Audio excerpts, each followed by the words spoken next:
Good morning, afternoon, or even evening to everyone. Um, I'm glad that I can welcome you all on our webinar, which follows our live expert meeting dedicated to non-invasive approach to spine disorders. We have prepared several presentations which are dedicated to spinal decompression and its use as a non-invasive treatment option. But there will be much more what you can hear and learn today. At the beginning, I would like to introduce myself. My name is Ondřej Hasala. I have been working for BTL 9 years now as a product and clinical specialist. I also have a master's degree in physiotherapy, and I'm engaged in this profession for more than 16 years. Before we start, please keep all of you your microphones muted, and also if you have any questions, please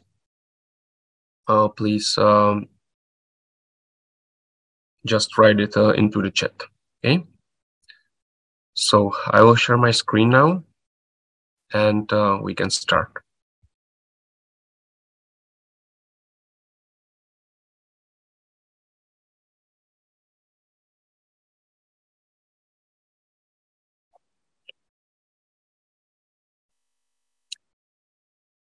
All right, so one of the main goals of our webinar is to share a mutual experience with the spinal decompression and its combination with other technologies.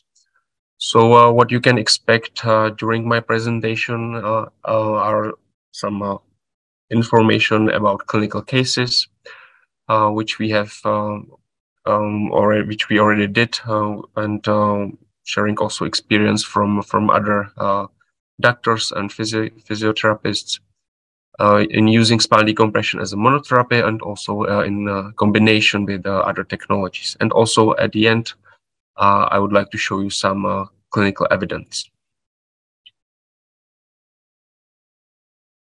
All right. One of my clinical cases using spinal decompression was a female, 31 years old.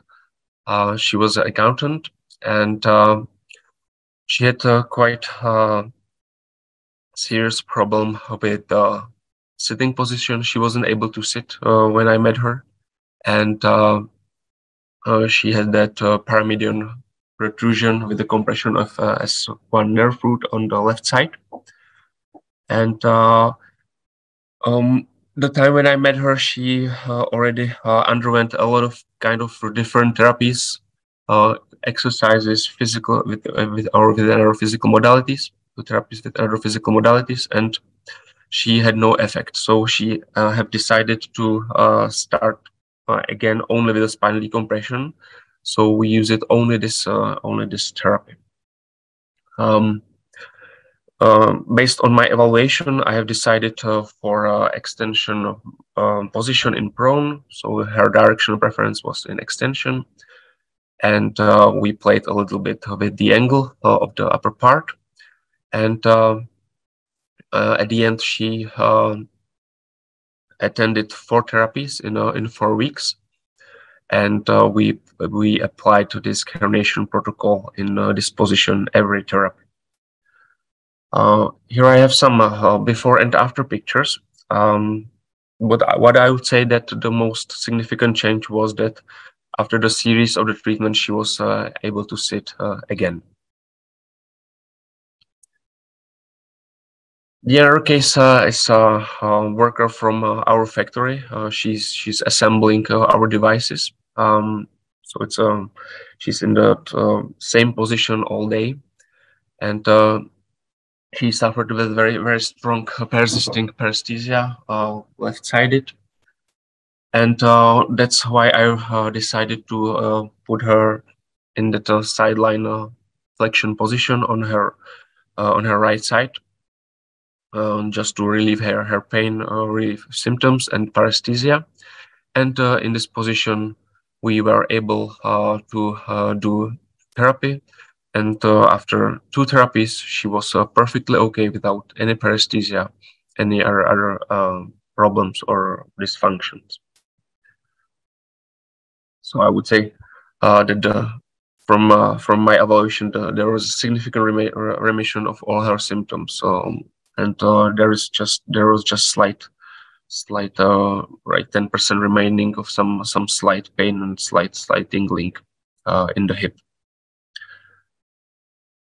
The other case is from Hungary. The patient, she was a florist and also the waiters. She spent a lot of time in walking or standing position. The biggest problem was that she has such severe low back pain that she developed with a depression, quite severe depression.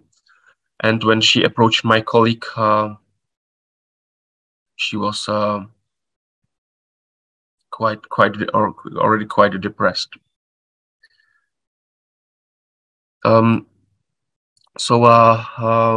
They did at the end they did only 3 sessions. What was interesting that they have changed the position of the pelvic. That first therapy she wasn't tolerate much of the flexion, but subsequently each therapy they were able to increase the flexion more and more to target more different segments. And at the end, she was able to carry a load, or she was also able to do her exercises back. And what was the most important was that she already get rid of the depression, which comes from the pain. And there is another case, and the reason why I'm showing you is that there was a little bit different approach from the therapist. That at the beginning they started with the so-called transitional position for most acute patients, and subsequently, when the condition allows it, they change the position to the pelvic flexion position, and also the therapist do the stepping in terms of increasing the force. So each therapy, he was able to increase the force a little bit. And at the end, only slight pain remained in the lumbosacral area without any irradiation. And this monotherapy was accompanied after by some stabilization exercises of the trunk muscles, and also some techniques for release hypertonic muscles as external rotators or paravertebral muscles along the spine.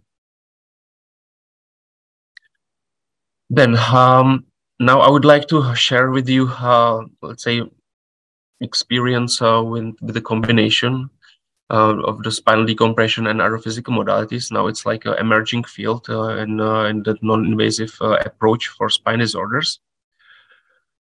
And I would say that this synergy is very important, and we have some promising results. And the role of spinal decompression in this synergy is that it has very direct mechanical impact in the treatment area, on the intervertebral area, or in the disc herniation. Whether the other modalities they have a more indirect impact through different mechanisms, and its combination really creates a quite a unique approach to spine disorders, non-invasive treatment of spine disorders. So speaking about suprainductive system, there is a very strong synergy with the common effects as mobilization. Plus, there is the very important role of the spinal decompression in reduction and compression of nerve root, the absorption of the disc herniation. So spinal decompression has the always direct mechanical impact, whether the suprainductive system now has a little bit more indirect impact, depending how you apply it. If you apply it directly on the spine, or if you apply it in periphery. I would just like to show you some examples of the neuromodulation during the radicular syndromes.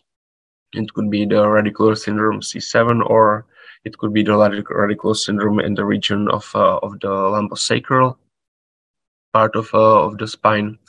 So basically, you are applying on the spine the decompression, and from the periphery, you can neuromodulate the pain which comes to the periphery from the spine.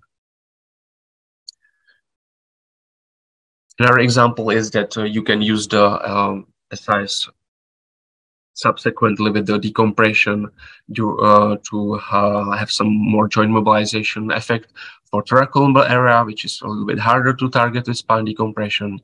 Plus, you can apply the protocol for stretching of thoracolumbar fascia or for muscle relaxation effect by spine decompression.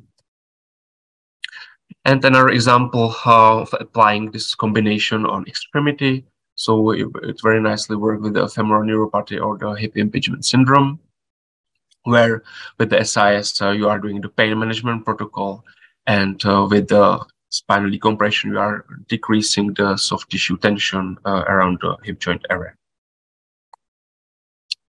And there are also other examples with other physical modalities with high intensity laser, where we are concentrating more or decreasing the acute pain with the laser, as well as to decrease the inflammation. So it has very deep targeted anti-inflammatory effect. So in case of facet joint syndrome, for example, you have very deep targeted application of the laser. And for example, now in L4, L5 region in the intervertebral joint. Plus, we are able to widen the space between these two joints by spinal decompression, and also partly work with that acute pain relief and with the disc reabsorption. The other example with is a radio frequency, where it's more about the peripheral application on the muscles which are in the spasm because of the radical syndrome, whatever. And so you can do more techniques with the TR together with the spinal decompression. There is another example of relaxation of the muscles quadriceps. So you can cause the relaxation effect with the radio frequency. Plus, you can even stretch and decrease the tension around the knee joint with the decompression, with the distraction of the knee joint. Another example is, for example, for this herniation in the lumbar area, you know that there are also occurring there are spasms along the spine in the thoracolumbar area. So you can relax those muscles by radio frequency. Plus, you can work directly in the region of L4, L5 with the spinal decompression.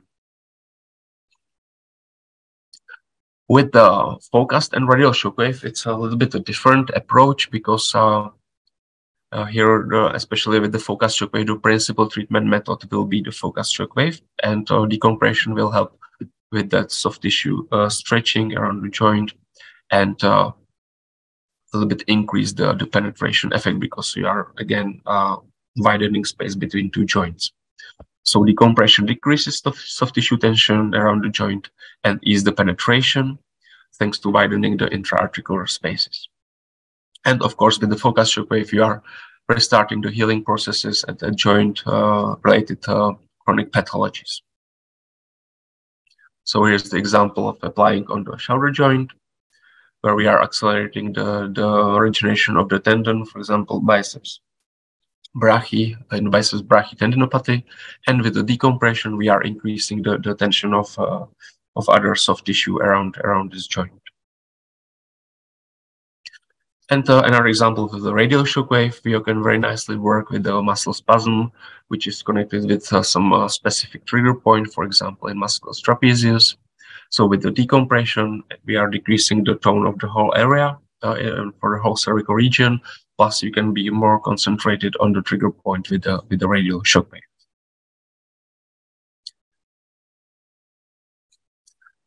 Now, I would like to share with you clinical cases which contains these combinations. So first one is from Poland, where the most severe clinical manifestation was in that L5S1 region, as also you can see on the MRI images. They did this semi-upright position for the patient each week, with the consequent therapy of SIS in the prone position, again once per week, because the patient lived far from the Warsaw, so they can only did one therapy per week. And in addition, then every 2-3 weeks, they also applied another therapies of SIS. So this patient was able to achieve more positions. So the therapy was done in that way that they did the decompression and SIS in 2 different positions. And they have the really nice results after 6 therapies, and they finished with 8 sessions. So the patient finally get rid of this sensory deficit as well as the muscle weakness. The protocol which were used with SIS was the analgesia, acute and then lately subacute phase or chronic phase, and the protocol for decompression was the disc herniation protocol or slip disc. There's another case from South America. There was a man after the traffic accident, and he developed with that very severe herniation. As again, you can see on the MRI image. 2 surgeons offered him he consulted with more surgeons, but 2 from 3 they recommended the surgery, but the third one recommended non-invasive approach, and they tried spinal decompression. And in the first phase, when the patient was very acute, they applied only neuromodulation done by SIS and laser, and after that, after 1 week, they incorporated spinal decompression treatment with combination with the laser, so another 5 sessions. And at the end, they completely reduced the pain and improved the mobility in all that directions, in all the movement of the lumbar spine. And above all, there was no irradiation at all at the end. And there are another cases from Slovakia. Speaking about the women, the question is why she had so many protrusions, and the reason was that during her pregnancy, she raised her weight more than 30 kilos. So she developed with the more herniations, where the most severe one was in that lower lumbar region around L5. And they had this different approach in this clinic because the patients are staying there for the whole week, so they are doing the they are doing the treatments every day. So they did 7 treatments with the spinal decompression plus with high intensity laser and with some exercises in water. So it was like complete rehabilitation program. And here you can read her own words that she was able to walk 9 kilometers at the end of this treatment protocol. And at the beginning, she was able to walk only 200 meters. So she also developed it with the spinal stenosis. Then there is another example of the man, a little bit older, with the spondylosis, with quite degenerated lumbar area. Was unable to sit, unable to sleep, almost unable to move. They did a more or less similar treatment program as for the previous patient, and I would say that the biggest outcome was that he was able to sleep again, and he felt like 20 years back his back. So it was also it's a really nice example how it could work if you even use it every day. And there are some other examples from other clients from I think it's from Costa Rica. So they applied the SIS and the decompression on the hip joint. You can see which parameters they chose, and they had very nice result after 6 therapies with almost no pain, no irradiation. Another example is you can use the spinal decompression for also for shoulder joint or distraction, together with the high intensity laser, where the main goal of the therapy is of course decrease the pain and increase the range of motion. All right. And I'm heading to the end. We already published 4 studies with spinal decompression, and another 3 are in the working process. And what is most important, and that we have significant results in all more monitored parameters. You can already find those studies online, or you can download it as a PDF, so you can check it in detail later. I will just comment that they evaluated the impact of spinal decompression on the lumbar disc herniation, also on the cervical disc herniation. Also, some studies were evaluating that whether the age of the patient affect the effect of the therapy or not, and there are very nice numbers in terms of decreasing the pain, and also very nice results in terms of increasing the quality of daily living or the activities of daily living, which were evaluated through that standardized questionnaires. So you can check it already online. And also there is one study which was done in Spain where they had very great results in terms of decreasing the pain and increasing the quality of life. All right. So this is the end of my presentation. So I will stop sharing my screen, and I would like to pass my word to Dr. Jelena Stojković from Serbia, and she will share her experience with the spinal decompression. Okay, so the word is yours. Thank you. I want to say thank you for having me and giving me the opportunity again to speak about the experience with our patients from spinal decompression. My name is Jelena Stojković. I will just start the presentation and talk about my clinic more. I'm the resident of neurology in Polyclinic Neuromedic in Niš, and our clinic is established in 2003 in Niš, Serbia, and the founder of our clinic is someone that we all learn from, the Professor Tonatiuh Ávila. Our clinic is primarily deal with neurology, but we have also internal medicine, physical medicine, and non-operative spinal decompression with also robotic neurorehabilitation. We're equipped with state-of-the-art, such as EEG, EMG, and walk potentials, also the MRI. And these diagnostics are really important in our clinic for our patients and for choosing the right therapy for them. Also, we have the devices for decompression and specialized robots for robotic neurorehabilitation. The number of patients in our clinic on annual basis is over 1,000 new patients per year, but this number is rising each year.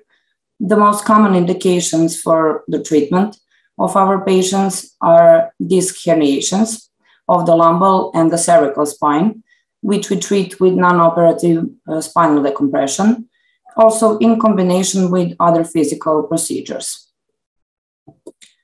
The indications for applying decompression are different. We sometimes see the disc herniation on MRI, and it can be a different degree. It can be small, like disc swelling, also protrusion, and the big ones like extrusion. We can see the disc degenerations, polydiscopathy, also some patients that had surgery after 6 months, year, or maybe more. They have the pain after surgery, and when we do the MRI after the investigation, we can see that on the same spot or somewhere else in the spine, they have again the disc herniations. So because they don't want to go to the surgery again, we do the spinal decompression, and we had really good results with these patients. Also the spondylosis and spondyloarthrosis, facet syndrome, also the chronic pain syndrome in lumbar and cervical spine, which can be caused by most of these indications. Then we have patients with headache and dizziness, mostly caused by disc herniation in cervical spine. So these symptoms also are smaller when we do the decompression. We deal with spondylolisthesis. On our experience, we deal with first degree and first to second degree. We didn't have patients with second degree, so that's our experience till now. The cervical myelopathy, which is caused by disc, is one of really serious diagnosis. When we do the neurological examination, then we do the MRI. And if we see that the spinal cord is damaged, we do more further diagnostics, such as evoked potentials, which are very important in these cases. And if we see that the spinal cord is not damaged and the patients don't have any symptoms of damaging the spinal cord, we consult the neurosurgeon and like team decide to do the spinal decompression. If in some cases the spinal cord is damaged, we only in that cases suggest surgery because it can make the permanent consequences for these patients. So it's serious diagnostic. We used the new BTL device around 3 months, and I did the statistics for these 3 months. The number of patients was 50 patients. Now we have more, from 26 to 75 years old. It was 27 males and 23 females. We used the programs, the most common one and the one that patients found the most pleasant was low back pain. Also the same program in cervical spine, the slip disc in lumbosacral and cervical spine, the spinal stenosis program, and spondylolisthesis. We switch positions every day and with every patient because this is the most important part with treating, to set a good position for patient. And the most common one was the pelvic flexion position. On arrival, each patient underwent a neurological examination. Then we did MRI. And if it's necessary, we did EMG or evoked potentials in cases that I explained. This again was followed by decompression therapy. And after that, our patients had a different physical procedures. The physical procedures that we used was ultrasound, high intensity laser, electrotherapy, and superinductive system. The ultrasound we used as a physical therapy to help this to heal the soft tissue like muscles, tendons, ligaments, and it reduces the pain and inflammation, and it can accelerate the healing after soft tissue injury.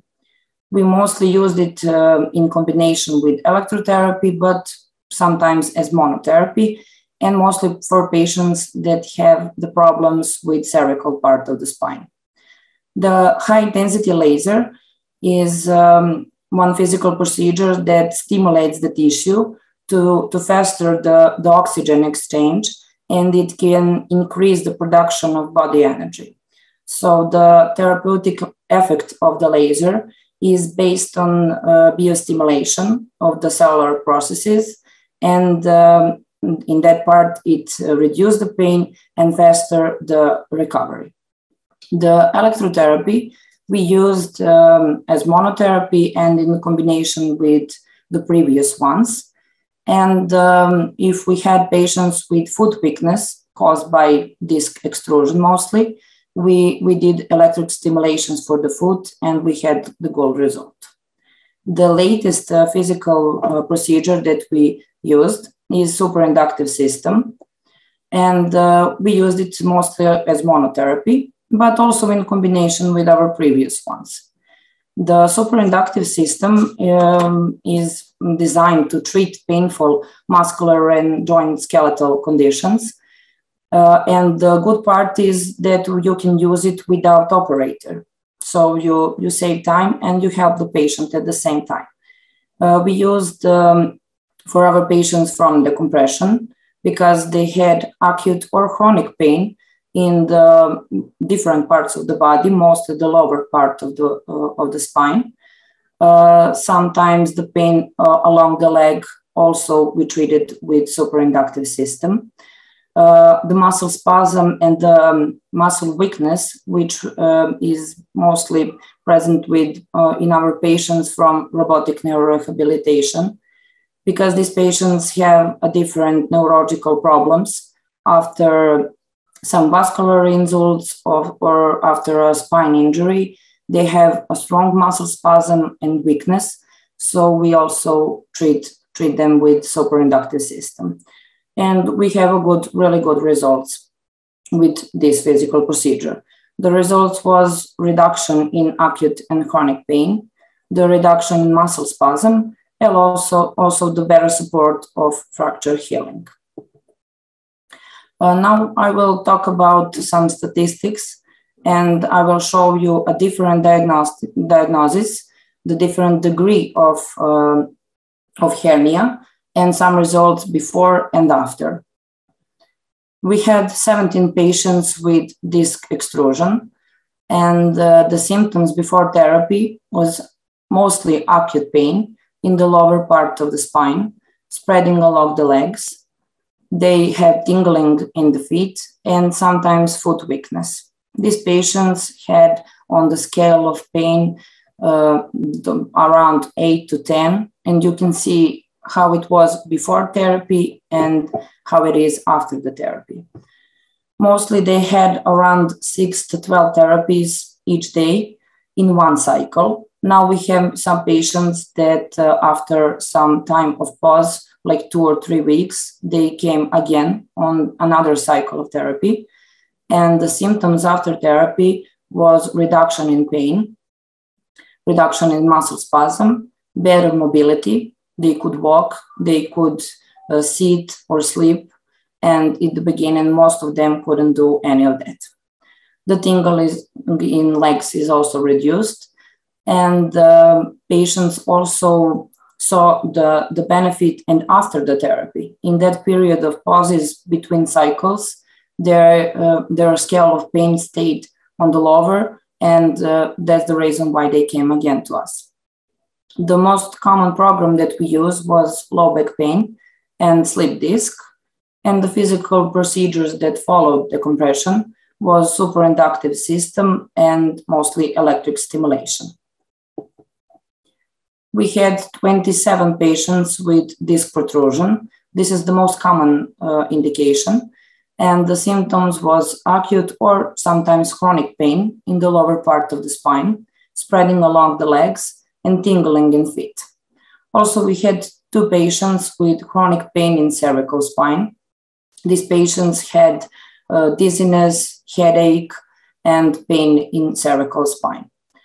You can see also the scale of pain before and after the treatment with every patient that we treat with the compression. And the symptoms after therapy was also reduction of pain. They could walk, they had a better mobility, they have reduced tingling in the legs and also reduced spasm. The number of therapies was different. Some of the patients had like 5 to 6 therapies and felt better, and some of them needed a little more. So it was like 20 and sometimes more than 20 therapies to see the good result. The program that we used was low back pain and slip disc. Physical procedures for the lower part was mostly superinductive system and electric stimulation.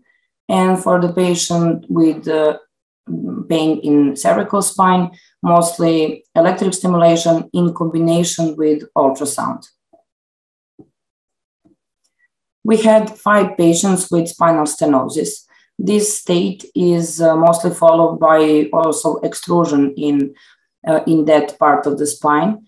And this patient, despite the chronic pain and the pain that spread along the legs, tingling. They also couldn't walk more than 100 meters. The symptoms after the therapy was reduction in pain, reduction in muscle spasm, and the most important one is that they could walk longer distances with a much less pain. The number of therapies they had was around 12 every second day on the program Spinal Stenosis. We combined this program with low back pain and slip disc, and it was different with each patient. We needed to see the MRI and the patient every day and to see how to pursue more. The physical procedures was superinductive system, electric stimulation, and high-intense laser. We had one patient with spondylolisthesis, and this patient had a trauma. That's why he had spondylolisthesis. It was first degree or first to second degree, and he had acute pain in the lower part of the spine, spreading along the legs, and severe pain when he's walking. He had 12 therapies every day, first on program spondylolisthesis, and at the end of the treatment, around 8 to 12 therapy, he had program low back pain. It was followed by physical procedures, and the symptoms after therapy was much reduction in pain, reduction in muscle spasm, and the most important part is better mobility, and he could walk longer distances. I will show you some patients that I found interesting. The first patient is female. She's 83 years old, and the diagnosis is disc protrusion, L4, L5. She had 10 therapies every day on slip disc protocol, and mostly in pelvic flexion position. Also, we changed the angle of pelvic flexion position, and it increases every day as the pain was much smaller each day. You can see the MRI images on this section before and after on the level L4, L5, and you can see the much reduction of this hernia in this part. Also, here is much better to see how it reduces, and that's the reason why she had much less symptoms than she was before the treatment. The second patient is male, 33 years old. He had a big extrusion in level L4, L5, and L5S1. We, for start, treated one of them. It was L5S1 because it gave him the more pain, and he had a severe pain across the leg, tingling, he couldn't walk. He had an antalgic state of whole body. And for start, we did with L4, L5S1 around 16 therapies. We started with 10, and because he was better each day, he also wanted, and we decided to do more. So in the end, it was 16 therapies. He had program low back pain and slip disc protocol, and mostly in pelvic flexion position. This patient now came in on the second cycle, and he felt much better, and in the period after the therapy, so the results was really good, and we think we will do the L4, L5 now because it's also the disc extrusion. You can see the sagittal, also L5S1 and the L4, L5. Here you cannot see the more movement, but the symptoms of the patient are the most important part, because the scale of pain on beginning was like 10, and after the therapy was around 3 to 4. So that part is the most important. The third patient is female, 30 years old. She has also a big disc extrusion in level L4, L5 and L5S1 with cranial migration of the disc. with spinal stenosis on the left, and she came with excruciating pain. She couldn't sit, walk, sleep. She was drinking. She was taking a lot of strong opiate analgesic, so any of that couldn't help her. The neurosurgeon suggested a therapy, and she came to us. We didn't give her any analgesic, and we start with therapy immediately. She had till now 2 cycles of 12 therapies every day. We did the extrusion L4, L5 in the morning and the L5S1 in the evening. So in the beginning, it was strong therapy, but she felt much each day better and better. So that's why we pursued. She mostly had the protocol low back pain and sometimes slip disc protocol, mostly in pelvic flexion position. Every therapy was followed by physical procedure, and she found the most pleasant one, the superinductive system. Now you can see the MRI images on level L5, L4, L5, and on the level L5S1. I only have the MRI images before the treatment because she's still on therapy, and we will follow more her success and see how it will be till the end. Thank you for your attention.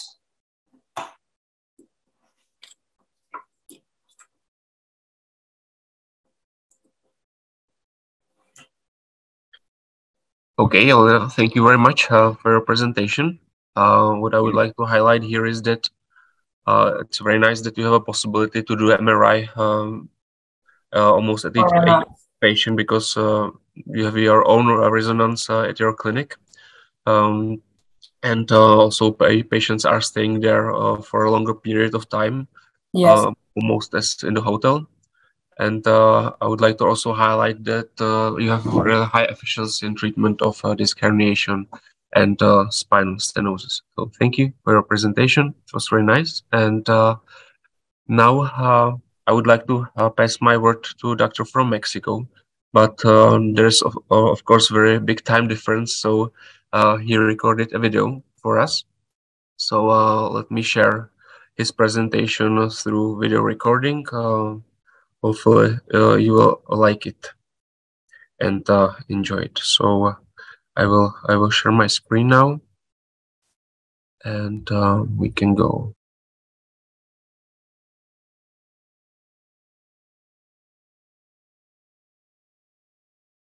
Hello from the land of tequila and mariachi. I would like to say thank you to BTL for this invitation. I am glad and honored to share with you our experience with the spinal decompression system in Mexico. I apologize, my English speaking is not perfect, but I am trying to do my best. My name is Tonatiuh Ávila. I am a physiatrist with a fellowship in orthopedic rehabilitation and a master's degree in healthcare quality improvement. I am the chief of the Physical Medicine and Rehabilitation Department at Hospital Civil de Guadalajara, an associate professor of Physical Medicine and Rehabilitation in University of Guadalajara. I have 10 years of private practice experience, totally focused on musculoskeletal rehabilitation. That's me when I take a shower in the morning. I love the place where I work, and I am sure you would love it too if you knew it. Hospital Civil de Guadalajara was established on 1794 by Fray Antonio Alcalde, the friar of the school. Today is one of the most important hospitals in my country. This historical institution attends the poorest patients in the western of Mexico. The health of the people is a supreme law, is the phrase that describes our philosophy. The Physical Medicine and Rehabilitation Department opened in 1958. Last year, we attended almost 40,000 services. We are the most productive department in the whole hospital. Low back pain is the most common diagnosis. I am proud to tell you that we were the first public hospital in Mexico with the spinal decompression system. We think that technology and evidence-based medicine are the best combination to treat patients with efficacy and safety. I have heard that BTL spinal decompression system was a promising option to improve outcomes and reduce cost and time for recovery, but I found limited evidence and no prior studies in Latin America. We met and decided to design a research protocol. Right now, we are conducting the pilot study Non-surgical spinal decompression in lumbar disc herniation. We included patients aged from 18 to 55 years old, lumbar disc herniation, sciatica, and/or chronic low back pain, pregnancy, cancer, infection, prior spine surgery, vertebral fracture, vertebral instability, fibromyalgia, and kinesiophobia were exclusion criteria. Intervention consisted in 8 sessions of spinal decompressions with pre-established protocol M7 and added pelvic tilt of 25 degrees. We are evaluating pain with visual analog scale and disability with oswestry index. We are making measures at baseline, post session number 8, and at second month. We analyze the pre and post intervention differences and relationship among variables. I would like to tell you that we have found some obstacles in the way.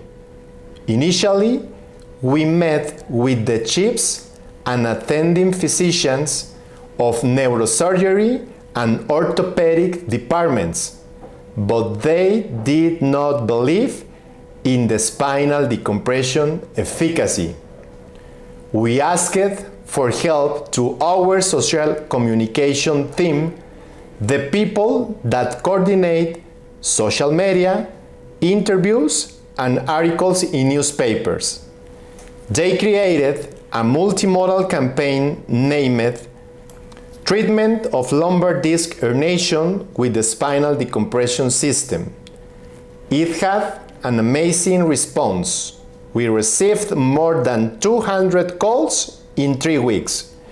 Everybody wants to receive the modern treatment for their pain. Many patients got disappointed when we cannot include them in the study. I have never seen so much interest in a rehabilitation treatment. 36 patients completed 8 sessions before this symposium. Men and women almost equally, aged 43 years old, most of them with overweight or obesity. 80% of the evaluated patients were employed and 56% had regular physical activity. Mean of pain chronicity was almost 6 years. Visual analog scale score decreased from 7 to 4 after 8 spinal decompression sessions, and oswestry index percentage improved from 30 to 20. We analyzed these differences with t-test and found a statistical significance in both outcome measures. 36% of patients did not have more than 2 points of improvement in visual analog scale score, but just 1 got worse. No adverse effects were recorded. We recently found a positive, very weak, and non-statistically significant correlations between age, body mass index, chronicity, and post-decompression pain with Pearson coefficient. I want to present this case. Esmeralda. She has 48 years old. She is a secretary and she walks 30 minutes 3 times per week. Her body mass index is 34 and she has low back pain and sciatica since 2019. Her pain improved from 8 to 1 and her oswestry score decreased from 22 to 4%. The following MRI images and testimonial are presented with patient authorization.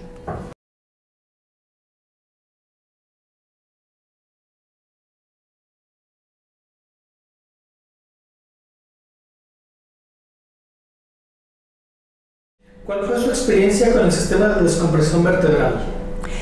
Muy grata, de mucha bendición. Yo llegué aquí con mucho dolor, contracturada en la parte de mi columna, de los hombros, de la espalda, en la parte baja, y yo sentí una gran diferencia en las primeras 3 sesiones.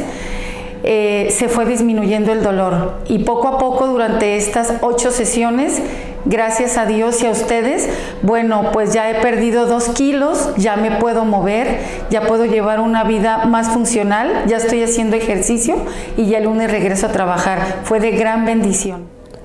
Also, I would like to show you another case. Jonathan, he is 31 years old. He is a nurse and he is sedentary. His body mass index is 24 and he has low back pain and sciatica since 2022. His pain improved from 4 to 1 and his oswestry score decreased from 20 to 10%. His MRI images and testimonial are also presented with his authorization.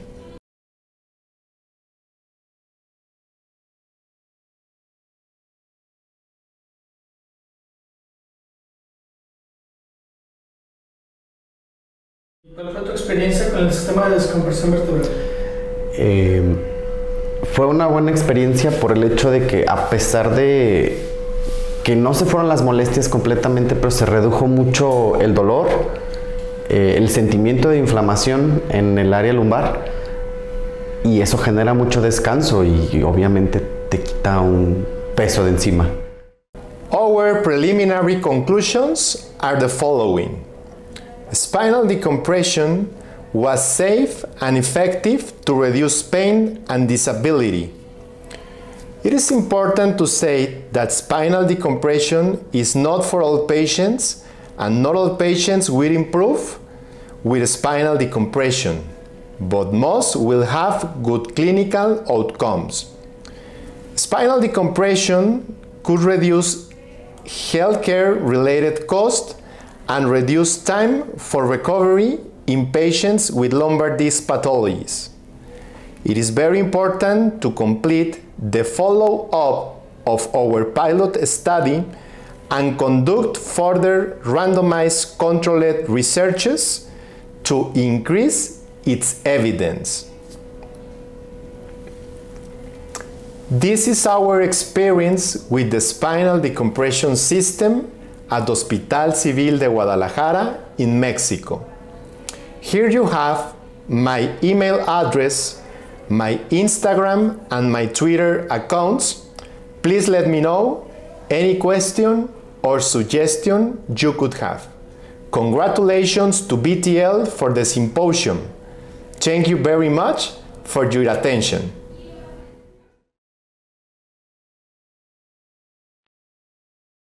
Okay, I would like to thank thanks to Mexico, although they can't hear us.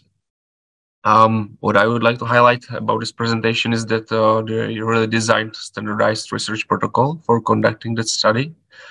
They have quite significant results in pain and disability index.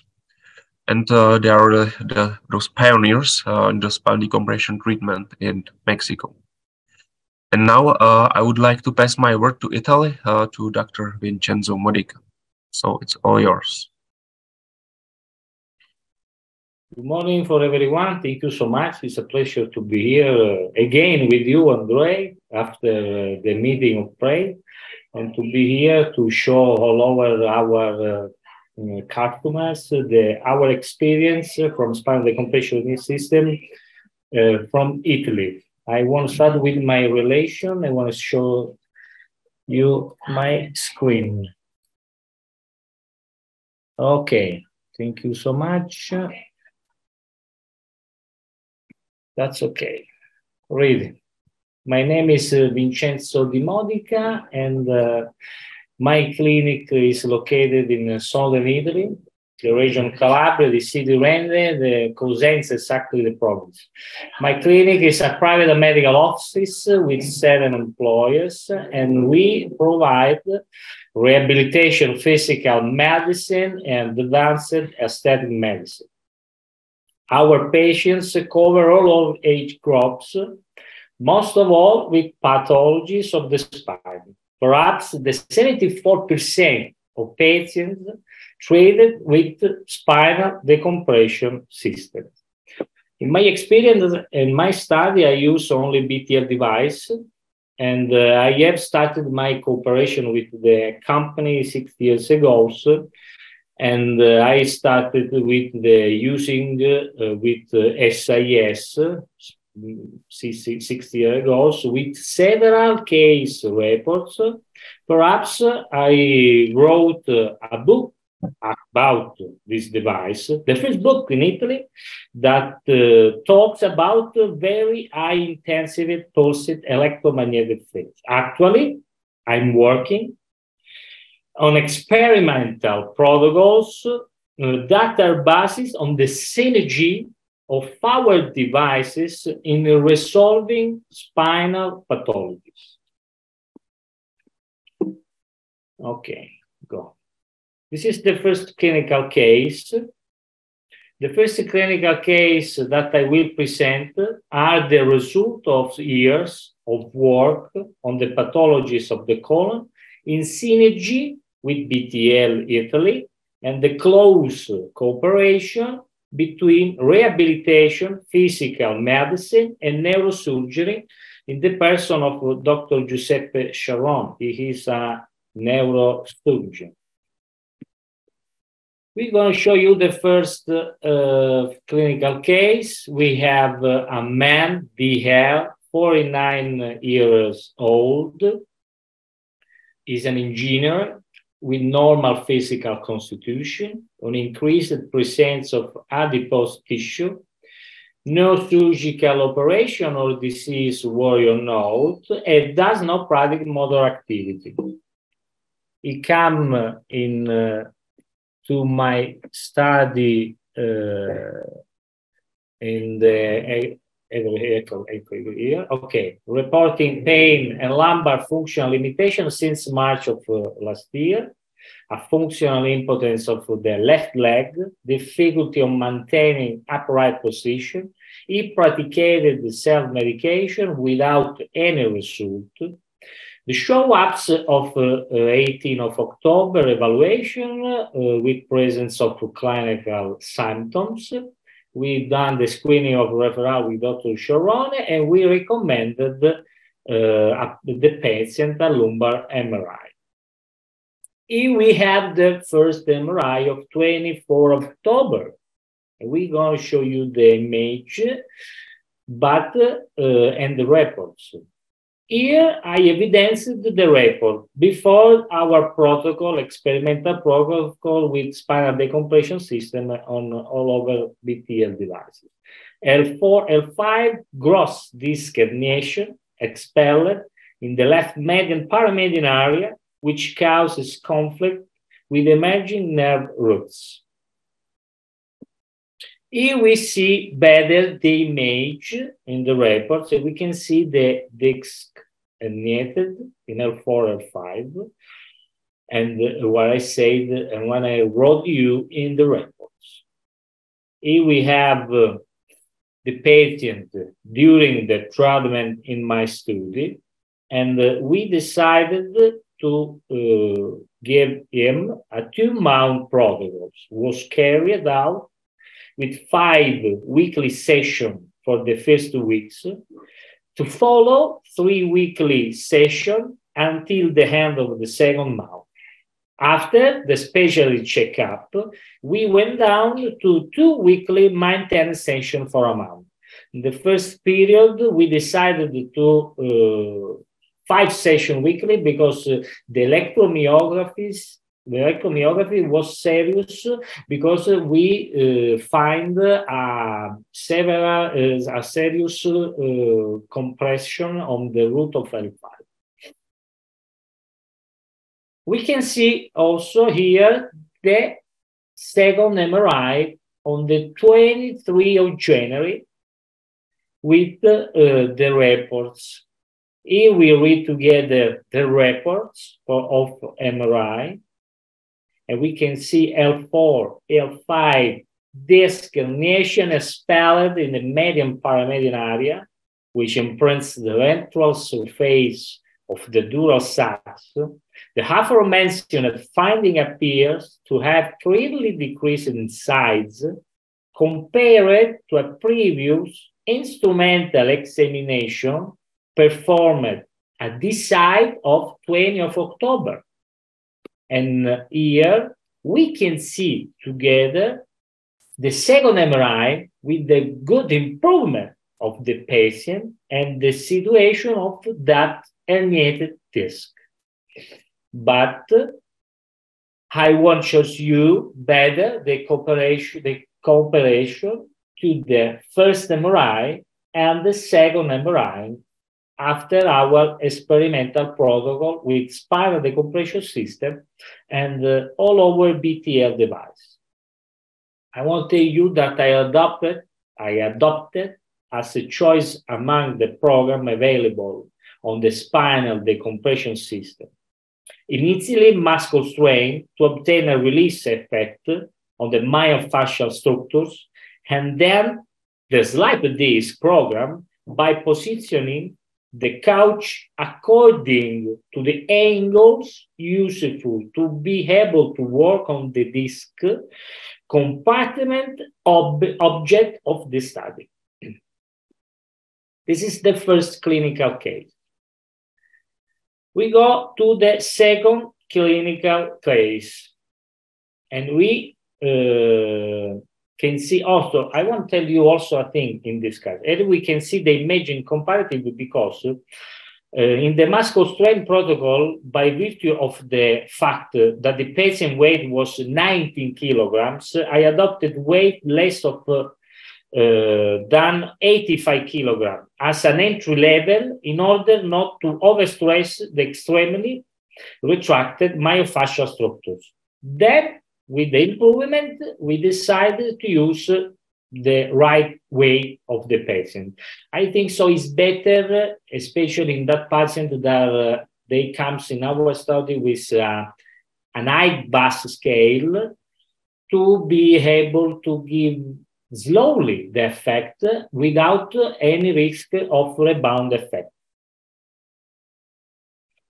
In the muscle strain program was adopted only for the first 4 sessions. The slide at this program instead was the cornerstone program of the protocol, where every day the patient was weighted before the treatment to best weight to strength of the spinal decompression system on the disc.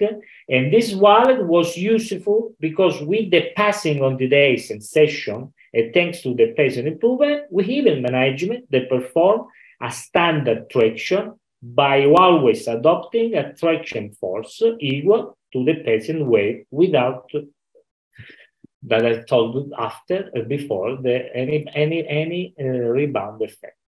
Now we are ready for the second clinical cases.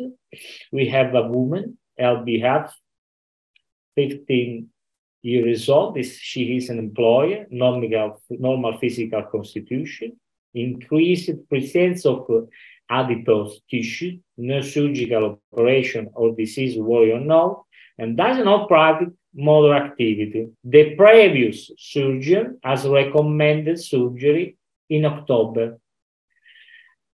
The patients are reporting pain and lumbar functional limitation since August of last year. Reports functional deficit in the right left with associated difficulty walking and sensation paresthesia in the root area or L5. They show up on the 15th of December evaluation with presence of clinical symptoms. I done the screening for referral with Dr. Sharone and bring in vision and lumbar MRI on dated 5 September of last year. Here we can see the first MRI with the reports. We can read together the reports, L4, L5, disc herniation expelled in the right paramedian area, which impresses the ventral surface on the dural sacs and causes conflict with the emerging nerve roots. Here we have the image with the herniated disc.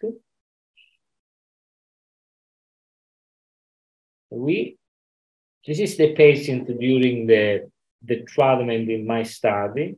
The experimental protocol carried out for 1 month of 3 sessions weekly.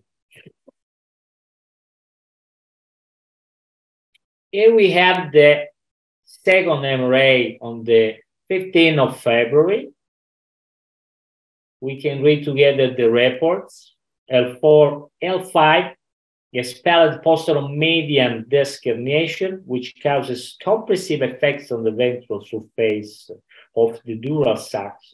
The aforementioned finding appears to be smaller than the aforementioned previous check.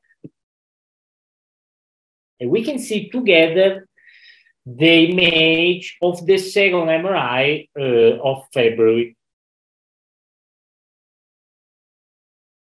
Here we can see together the MRI in comparison, before and after. And after the special check and the new resonance, we carry out an experimental protocol of 1 session per week for 2 months to maintaining that improvement of the patient. We have to consider also that when the MRI show us the improvement and then the symptoms go down, it's better also to suggest for the patient starting a rehabilitation of his posture, an RPG, globular postural remodulation, because during this period he had no problem with the walking, with up maintaining the position when we need to recovery after we resolving the disc, resolving every pain problems, already compressive with the root of nerve. We give to the patient the possibility to return on his activity daily in total normality. And we have to give him we can suggest him the physical exercise to recover everything. Here we have the 3 clinical cases. Here we have a man, 49 years old. He is a sales angel, normal build, normal presence of adipose tissue, no surgical operations or disease worry or no. It doesn't know practical motor activity, but he spends most of the day driving. Reporting pain and lumbar functional limitation since November 7 of last year. Inability to walk and drive with loss of sensation in the left foot. He practiced physiotherapy in another clinic without any kind of result, and 10 sessions of TANS and magnetotherapy. They show up on the 12th of December evaluation with presence of clinical symptoms. Also, the clinic screening for referral with Dr. Serrone, and bring us in vision a lumbar MRI of the 27th of November. Here we can see together the first MRI of November with the image and the report. We read together the report. L4, L5 expelled posterior disc herniation in the left median paramedian location, which reduced the ventral spacing breadth and obliterates the ipsilateral conjugation foramen. And here we can see together the image of the first MRI. The experimental protocol here was carried in 3 weekly sessions and for only 2 weeks, at the end of which the symptoms has disappeared. At the critical check, it was decided to continue with 2 weekly maintenance sessions for 1 month. With only 2 weeks, the clinical was better. Here we can see the patients during the treatment in my study. And we can read together the second MRI of 14th of March with the reports. In the reports of the second MRI, simply speaks of a hernia because it was carried out in a different study from the first and didn't carry out a comparative examination. But I needed an higher resolution to highlight the improvements. And we can see together the improvements with the second MRI. But we have to consider that the protocol was not only 2 weeks with 3 sessions, and the maintaining protocols only 2 sessions weekly for a month. This is an important result for us. And we can see together the image in cooperation for the first MRI and the second MRI and the result of our experimental protocol. But I want to tell you, I think important because we are working for other clinical cases. Actually, we have 4 clinical cases. I'm waiting only for the second MRI, and I hope to show you the 4 clinical cases. But I want to say also that we are working for other clinical cases, and I hope to show you all kind of our works with this protocol experiment, with the synergy of BTL device, and to make a protocol available for all over BTL users device. Thank you so much for your okay. Thank you so much for your attention. For me, it was a pleasure to show for over the community our clinical results. Okay, thank you very much, Dr. Vincenzo. I would like to highlight from your presentation, especially that you are cooperating closely with the neurosurgeon. That's what I admire. And you are consulting with him MRIs, and you are deciding together about non-invasive alternative treatments. So that's what I really like and appreciate. And also, what I appreciate most is that you are creating that standardized treatment protocol in combination with other modalities.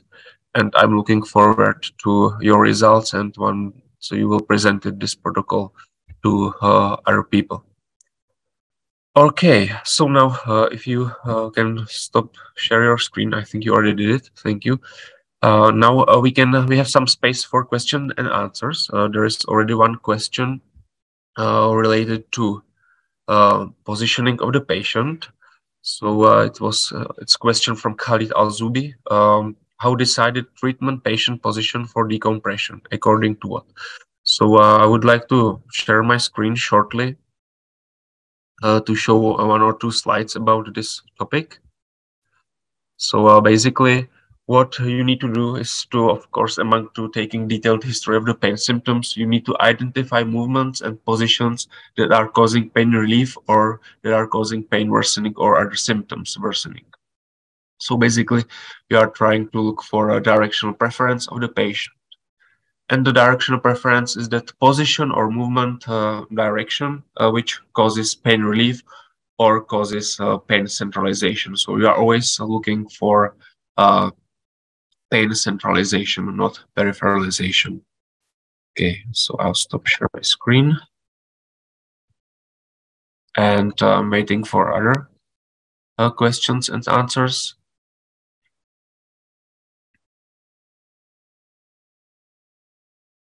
You can, of course, ask Dr. Vincenzo and Dr. Jelena, just right there.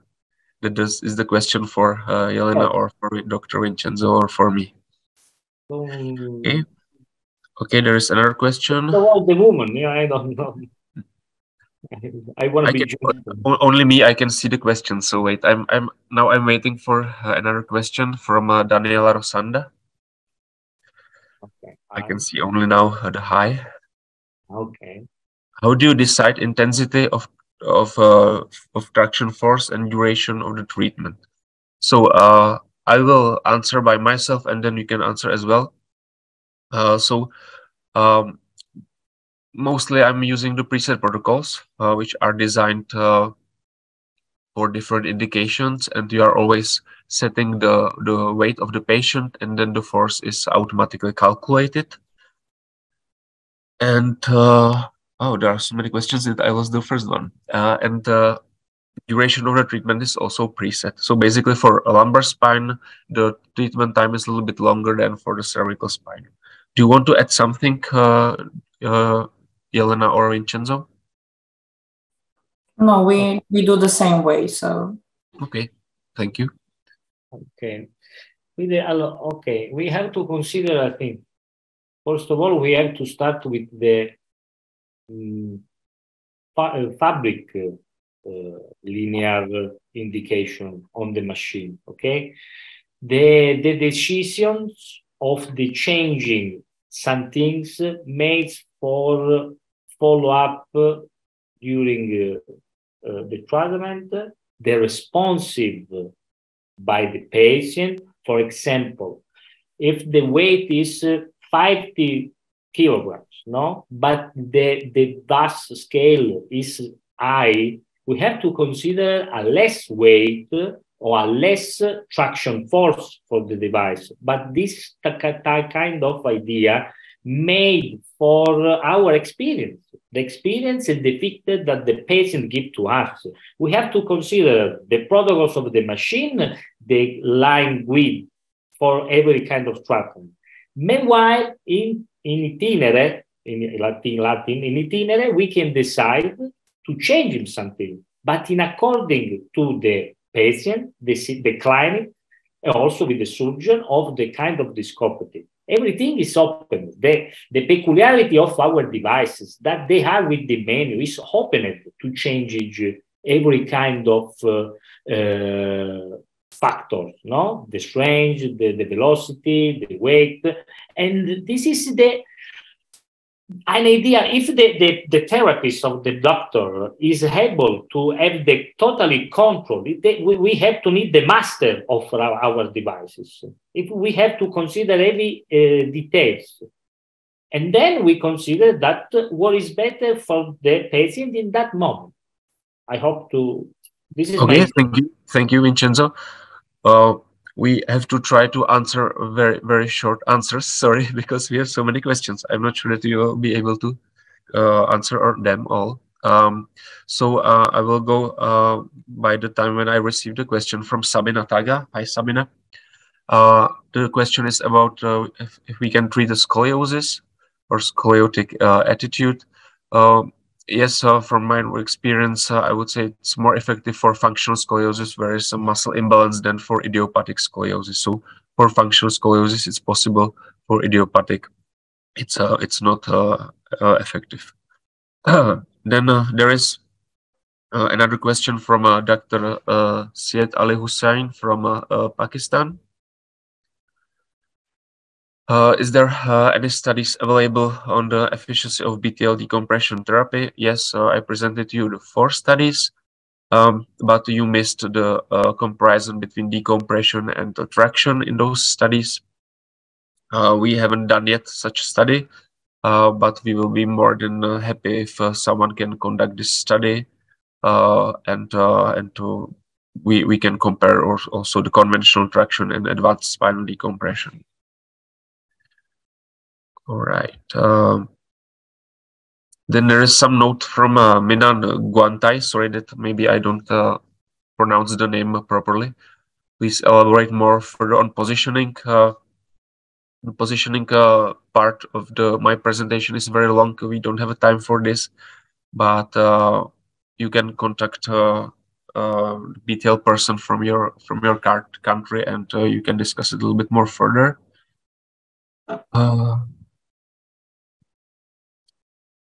Okay, another question is from Fahad Ghassan. If we do the same combination like SIS laser, but with the conventional traction is the same, I don't have any solid evidence-based medicine with the conventional traction in this combination. I don't think that it's not effective, but simply we don't have any evidence right now. The biggest difference between conventional traction and the decompression is that with the decompression, you are really able to properly unload and gently reload the disc, which is already herniated. Plus, you can do it in a very exact and very precise position, so you can very precisely target the segment. In the conventional traction, with the conventional traction devices, it's not possible. Okay. If you want to add something, Jelena or Vincenzo, of course, you can. Oh, it's okay. You can go. Okay. There is another question from Khalid Al-Zubi. What about the cervical disc? No one speaks about it. Yes, you are right. Our clinical cases were mostly about the lumbar spinal area regions. We are working also on those clinical cases regarding the cervical decompression. Maybe Dr. Vincenzo, you want to add something? Just a little bit of patience. He have to wait something, but as soon will arrive also cervical. Don't worry about my friend. Okay. Okay. I spoke a little bit about that. We had 2 patients with cervical disc herniation, but the most common one is with the lumbar spine. So yes, of course. Okay. It's the same for me, Jelena. Yeah. All right. Then another question from Gordana Dolic. When you decide to work every day decompression and when every second day, there are some general recommendations that the chronic conditions should be treated twice a week for 5 weeks, and the acute for only 2 weeks, but 3 times a week. But those are general recommendations, and also they are depending on many parameters, how far the patient lives from the clinic, if the patient is on the clinic like every day, etc. So there are not such strict rules about this. Do you want to add something, my dear colleagues? How you are deciding about frequency? In my first clinical case, I decided to do the decompression 5 days weekly, but the urgent was decided because the electromyography was serious. When the electromyography is not serious, we spend our protocol on 3 sessions weekly. We depends on the clinical evaluation and the MRI and the electromyography. Every details was decided in according to the surgeon and the patient and all over the clinical evidences in the case. That's okay. Yes, it's the same in our clinic. We listen to the patient, look at the protocol, see diagnostics, the MRI and the EMG, and according to the state the patient is in that point, we decide if it will be every day or every second day and how long the therapy will last. Oh, thank you. There's one question again from Daniela Rosanda, but she has some time difference, so I saw it in the bottom. So Jelena changed protocols for same patient. Based on what you change the protocols? I think it's a question about the positioning, maybe. Yeah. The positioning we do every day. We ask the patient if the position is okay. And the most important part is the patient in that position either don't have at all pain or that the pain is centralized and that he does not have the pain along the leg. So that's the most important part. Sometimes we ask, in what position do you sleep? In what position is it the most comfortable for you? And that's the starting point. And after that, we see if something is changing day by day. If it's not, he stays in the same position. And we only change the level of flexion if it's needed. Okay, thank you. There is another question from Zakaria Akel. When you use spinal decompression with suprainductive system, do you position a suprainductive system on the same lumbar area or at the area that nerves lead to, such as peripheral nerves in the arm? So it depends if you want to use spinal or peripheral application of SIS. Because of those metal buckles as well, it's hard to put the SIS in the same spot as a decompression. So me personally, I'm doing the SIS on the let's say on the area which is affected after the spinal decompression, or during the decompression I'm applying on the periphery. Yeah. Do you want to add something? We mostly do it after the decompression. So in that part we can do on the lumbar or along the leg, according to what patient asks for. Okay. In that point.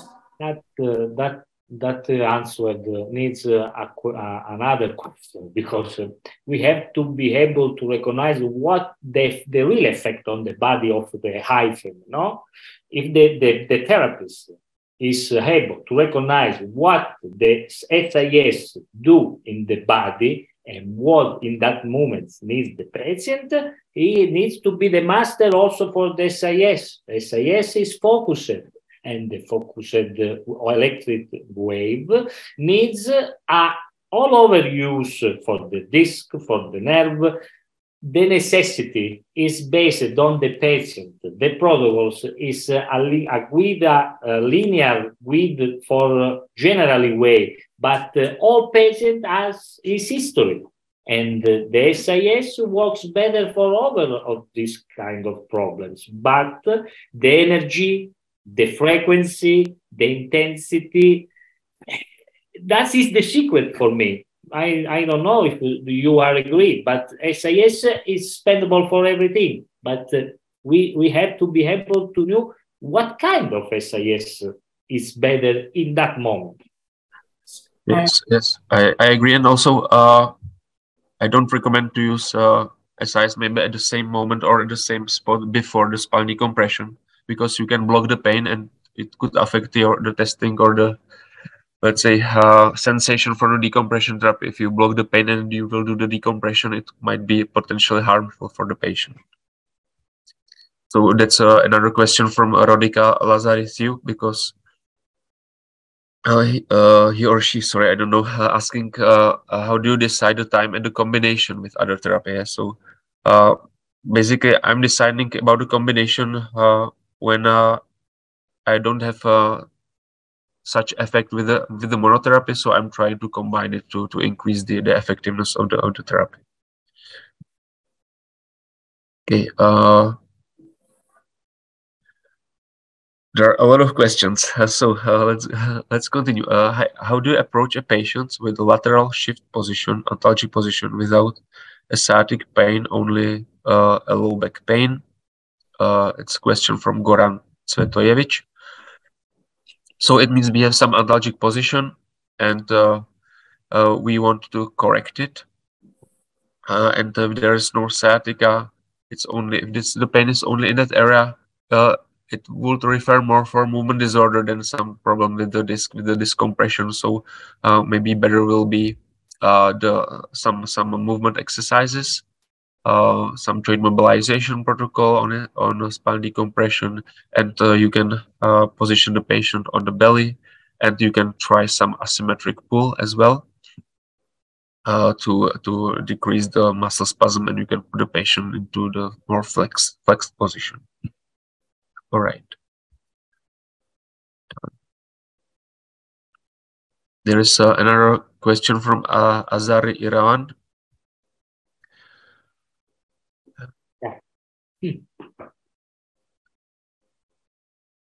It's a very long question, so I will try to. Yeah, it's, I wrote. The question is about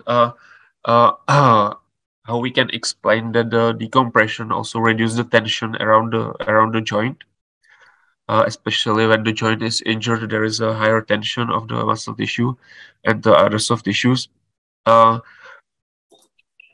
would say that the key is to how you can dose the force in a small step, so we are able to dose the force in very small grams increments, so we are able to overcome this muscle spasm reaction.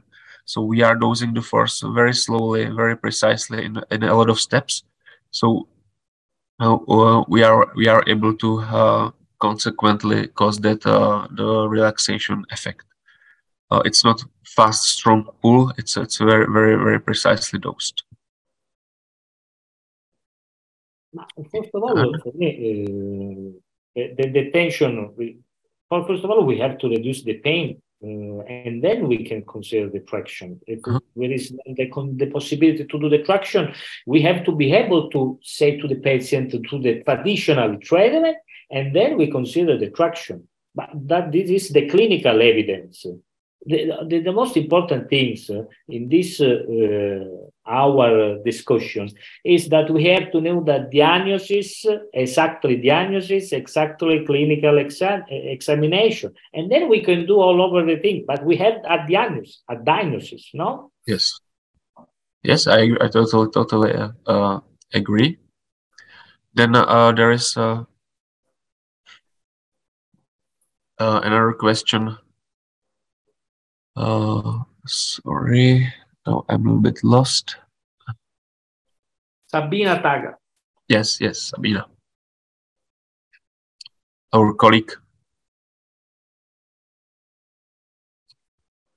Oh, something. Okay. So, at what age can we start treatment in minors? So, I would say that you should always be in agreement with the user manual, with our recommendations. In general, it's not limited by age or gender, but you should not the device on children until the epiphyseal closure, and also on the neonates and very small children. So because for spine, it might be okay even with the small infants, because there are some evidences, for example, treating torticollis with 3 years old children, but we will be very limited in positioning the patient on the couch, and definitely not treat extremities in that age. Dr. Vincenzo? The age is based on the research, first of all, and then we have to consider we have to creating growth cartilage. We have to pay attention of this We have to pay attention for all our devices in the minors with the wrist on the growth cartilage. This is my idea. I don't know if you have a yeah. I said almost the same. Yeah. All right. Again, there's one question to Jelena. What's the difference between L4, L5, and L5S1 disc treatment? Again, regarding the position, I think is the question from Minko Božić. Yes, it's probably about the patient that I said that had two extrusions on L4, L5, and L5S1. And in the beginning, we decided with L5S1. First of all, on neurological examination, we see which dermatomes are affected, how the radical pain spreads along the leg. Is it on the back side or on the front side of the leg? And that's the first point. The second point is diagnostics, EMG. If we see what spinal nerves are damaged, we can see which of them is in worst place, and we decided like that.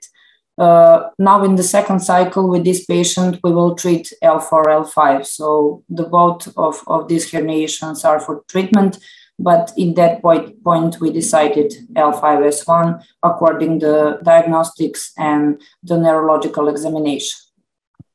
Yeah, I think the question was more about what's the difference, like maybe in the angle. Yeah, the angle. The angle is the pelvic angle which we position the patient is different with L4, L5 and L5S1. On what degree is the pelvic? Okay. He told a very important things, Jelena, because when we have double, I'm working for double disc, help to give you the MRI of the second.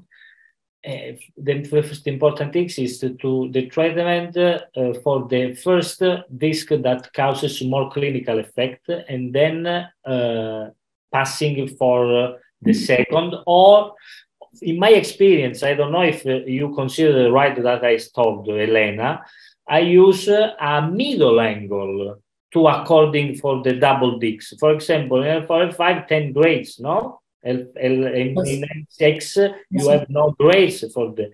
I use also 5 grids to check all the 2 discs contemporarily.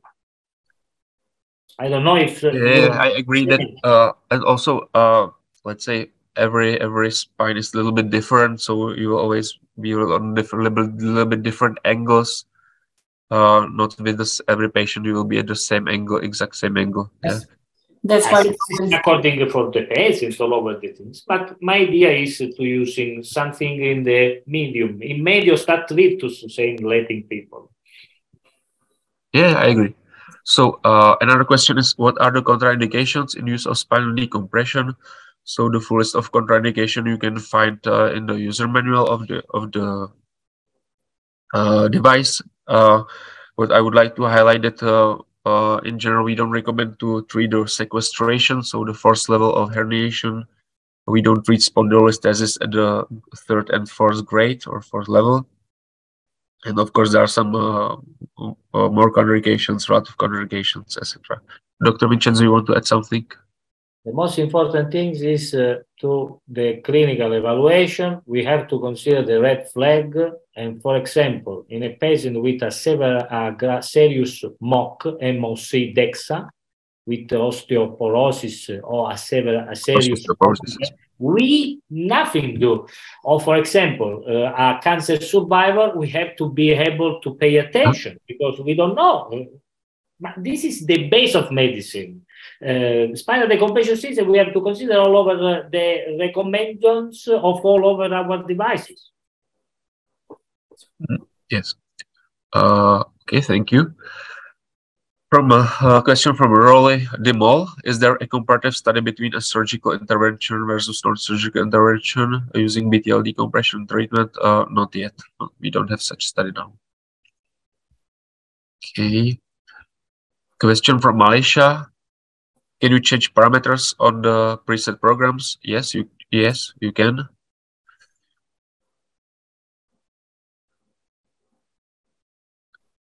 And the question continues.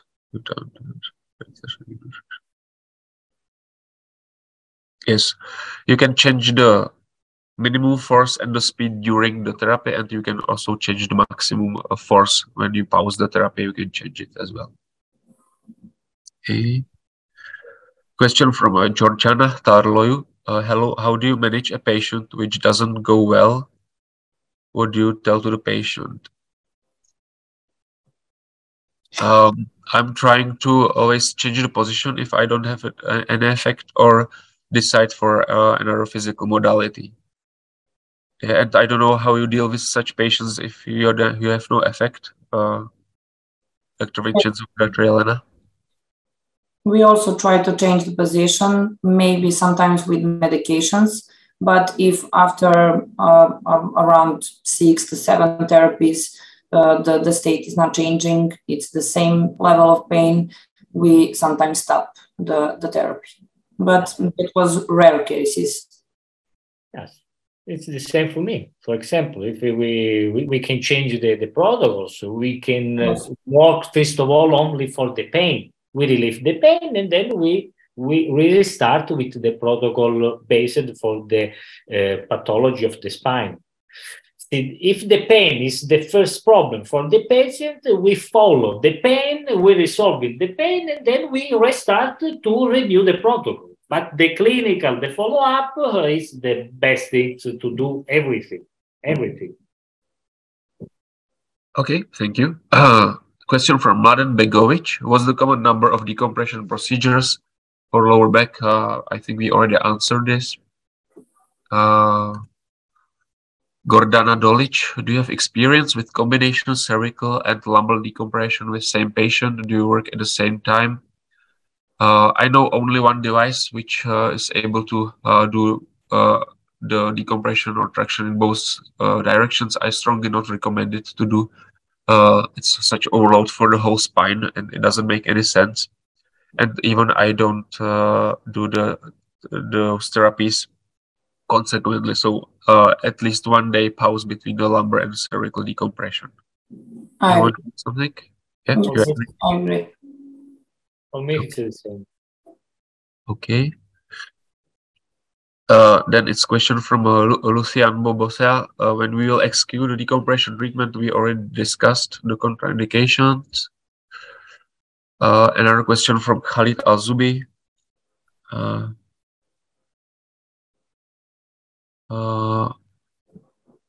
He needs to know some number for how many patients we have no successful treatments. I don't have my personal statistics. I met maybe 2-3 patients which I was not able to help with from those over 100. And I don't know the statistic of Dr. Vincenzo or Jelena. But the problem is one. We have to say also the same things. If we decided to start in that protocols, the decision is made for a cooperation for a team of specialists. Because if the surgeon say to me, this is patient needs surgery, okay, we never start rehabilitation protocol. But if we can find the possibility to reserve the patient with this protocol, and actually we are sure to be a successful result because there is any contraindication, because we have a diagnostic clinic, we can do the treatment. But every decision is made for equipment work. The close cooperation with the surgeon, for me, it's the most important point in our practice, to have this kind of results. We can try the protocol without an idea and a close cooperation. This is the success. Okay, I understand. Okay, another question. Thanks for thanking for the training. Some people already thank for the training. Okay. There is Goran Svetojevic question. How do you prepare patients for spinal decompression? Are you warming them up first, and how, or did you just do the decompression? There is also one part of the decompression could be heated up to 38 degrees, so you can turn it on at the beginning. But mostly, when you do the proper evaluation and you achieve the pain-free position, you don't need any preparation, I would say. It's the same. Yes. For me, it's the same. Question from Rai Oyeke. Can we use it in managing bilateral cervical radiculitis? Yes, we can. Okay.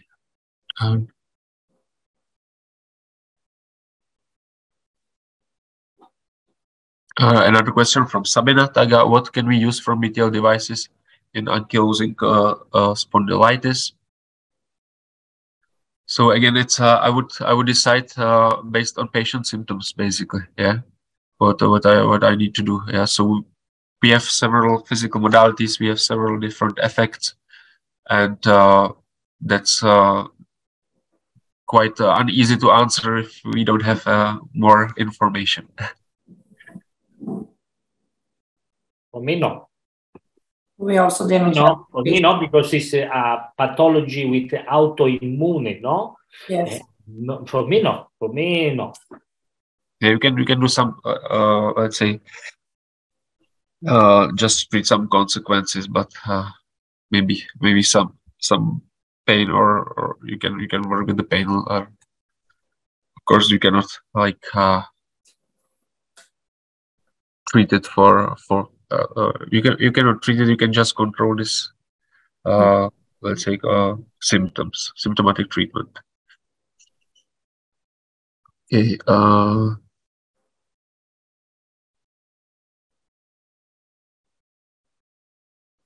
All right. There are same questions from Khalid. I think they were sent several times.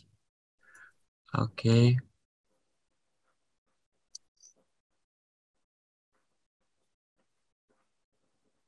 The question from Mohammed Al-Turfi. What's the best combination in terms of treating this herniation and stenosis in one session with the spinal decompression? So far, I have very good experience with SIS and high-intensity laser in combination with the spinal decompression for those two conditions. As I already explained in my presentation, those effects of the laser and the spinal decompression as well of the suprainductive system. All right, Vinko Božić. How come you only needed few treatments for positive results and others needed more than 8 on average? It's a very hard question. If I know the answer, I will be the best physiotherapist in the world. But I presented the most interesting clinical cases. Of course, in majority of patients, you probably need more therapies, but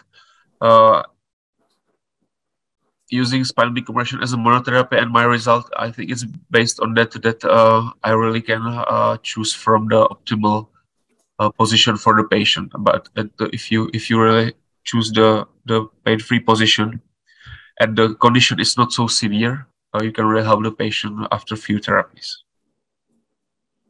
Yes, it's the same with us. If the state of patient is just a scale of pain like 2 or 3, after 5 therapies approximately, they felt better. And if the disc herniation is big and the pain are spreading along the legs and there are other symptoms, they will be needed a lot more therapies. For me, it's the same. We starting every time with 1 month treatment, and in the 1 month we can do 12 or 15 treatment, and then we can do the follow-up with our clinic equipments, and then we decide. But depends of the cases, a stenosis, herniated, or normally protrusion. But we need to do the clinical evaluation. The timing is made for the patient, the pathology of the patient. Yeah, I agree. And this is another question from Khalid. How we can decide the number of sessions. There are some general recommendations, but it's really based on that symptoms of each patient. And you can stop the session. There is a question about when I can stop the session. Basically, when you get rid of the symptoms, or when the symptoms are very, very mild, so the patient can live with them and he can do his normal activities of daily living, etc. Okay, this was the last question. We answered 36 questions so far. So thank you for them. If there are no other questions, there are. Role Demol. Can BTL decompression treatment rapidly decrease pain?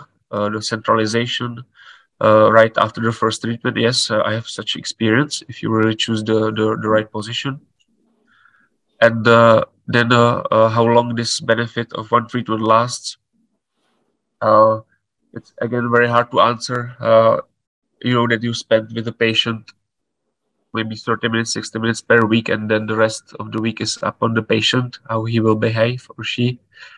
So it's also part of the treatment that you should instruct the patient how he or she should move, how to do the activity of daily living. If they are doing this, the effect can be really long term. Yes. For me, it's a similar experience. So. I don't know how much time you have, Jelena or Vincenzo. So if you need to go, you can. I have. We finished in 10 minutes. So there is a question from Bernard Bakac Nikšić Nado from Croatia. We have 8 centers in Croatia and Slovenia, 20 years of experience with decompression therapy. We can agree that this therapy has very big efficacy with acute and chronic low back pain and cervical pain. Okay, so it was not a question. It was just thank you. But thank you. And another question from Vinko Božić. What kind of exercise program is best proven with decompression therapy? For me, absolutely necessary is to teach the patient how to use the diaphragm muscle, and also how to activate also the transversus abdominis muscle, and some stabilization exercises as well. Also the therapy from Dr. Vojta, etc. All those exercises which are related to that deep stabilization system around the spine and in the abdomen area. Yeah. Yeah. That's why. Okay. Right. So it seems we have no more questions. Actually, no. Yeah. Okay. So I would like to thank you for your attention. Especially thanks to Dr. Jelena, Dr. Vincenzo, and Dr. Tonatiuh. Thank you. And there will be any more questions, etc. You can reach our colleagues in different countries, branch managers of BTL in each country, or you can reach directly me or our colleagues. Vinko Božić needs share positioning in details. So yes, I don't know from which country you are, but please try to contact BTL in your country, and definitely we can help you with more details about positioning. Okay, so thanks a lot. Have a nice rest of the day, or good night, or whatever, and see you somewhere.